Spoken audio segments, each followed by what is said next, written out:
अस्सलाम वालेकुम नाजरीन, welcome to my YouTube channel. तो आज हम बातचीत करते हैं खाना पकाने के दो मुख्तलिफ तरीकों के बारे में। जैसा कि नाम से जाहिर है कि मेरा जो यूट्यूब चैनल है ये आला कार्ट कुकिंग के बारे में है। और सबसे पहले आपको पता होना चाहिए कि आला कार्ट कुकिंग एक खास डिश बनाने का तरीका है जिसमें हर डिश को अलग अलग तैयार किया जाता है, जबकि जो बैच कुकिंग होती है जिसमें मुख्तलिफ डिशों को हम एक ही दफा तैयार करते हैं। अब आला कार्ट कुकिंग के क्या फायदे हैं और बैच कुकिंग के क्या फायदे हैं और आला कार्ट कुकिंग के क्या नुकसान हैं और बैच कुकिंग के क्या नुकसान हैं, अब इस तरफ चलते हैं हम। आला कार्ट कुकिंग के अंदर हर डिश को अलग अलग तैयार किया जाता है, जिससे हर डिश को जो है ना अच्छे तरीके से बनाया जा सकता है, एक परफेक्ट तरीके से कस्टमर की चॉइस के मुताबिक तैयार किया जा सकता है। फिर जो कस्टमर आता है रेस्टोरेंट के अंदर, आला कार्ट कुकिंग के अंदर एक बड़ा वसी मेन्यू मौजूद होता है, जिससे जो कस्टमर्स होते हैं उनको ज्यादा चीजें सेलेक्ट करने का मौका देता है। लेकिन आला कार्ट कुकिंग का नुकसान यह है कि हर डिश को अलग अलग तैयार करने में वक्त भी लग सकता है, और अगर आपके पास ज्यादा तादाद में कस्टमर हो जाए तो उसमें टाइम ज्यादा कंज्यूम होता है। जबकि दूसरी तरफ अगर बैच कुकिंग को देखें तो उसका फायदा यह है कि आपका वक्त बचता है और आप एक ही दफा बहुत सारा खाना तैयार कर लेते हैं। लेकिन उसमें यह होता है कि आप वो सेम टेस्ट नहीं दे सकते जो आप आला कार्ट कुकिंग के अंदर दे रहे होते हैं। और दूसरा जो है इसका जो नुकसान है बैच कुकिंग का, वो यह है कि आप ज्यादा वक्त तक खाने को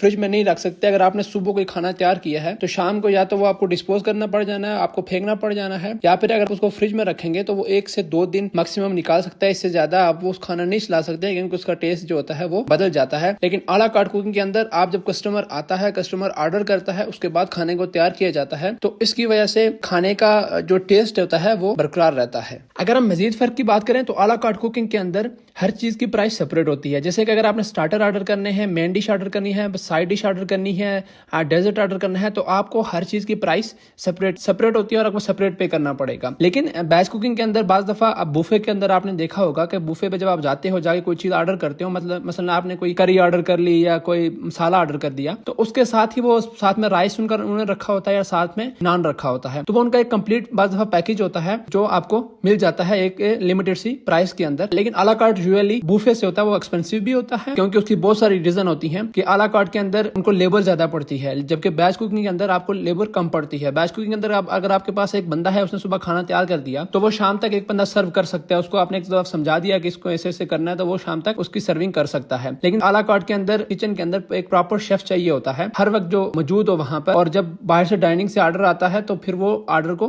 प्रिपेयर करता है। अगर आला कार्ट कुकिंग के अंदर जाए तो आपको लेबर भी ज्यादा पड़ती है, बैच कुकिंग से ज्यादा लेबर पड़ती है आपको, और आपको प्रॉपर बंदे भी चाहिए हर वक्त जो किचन के अंदर मौजूद हो। अगर कस्टमर किसी भी टाइम आगे ऑर्डर करे तो वो खाने को प्रिपेयर कर सके। लेकिन बैच कुकिंग के अंदर यह है कि अगर आपके पास कोई एक शेफ है, सुबह आया, उसने खाना तैयार किया, वो चला भी जाता है, तो बाहर बुफे में लगा हुआ खाना कोई भी बंदा सर्व कर सकता है। तो मुझे उम्मीद है आपको आला कार्ट कुकिंग के अंदर और बैच कुकिंग के अंदर ये सारी बातें समझ में आ गई होंगी। तो चलिए मैं अगली वीडियो डालता हूँ अपने इंट्रोडक्शन के बारे में कि मैं कौन हूँ और ये मेरा चैनल बनाने का मकसद क्या है, और इसमें आगे जाके आपको किस किस तरह की वीडियोस मिलेंगी और आप क्या क्या इससे सीख पाएंगे। तो बनिए रहिए मेरे साथ। Thank you so much. अगर आपको मेरी वीडियोस पसंद आए तो उनको लाइक करिएगा, सब्सक्राइब करिएगा और शेयर कीजिएगा ताकि ज्यादा से ज्यादा लोग सीख सकें।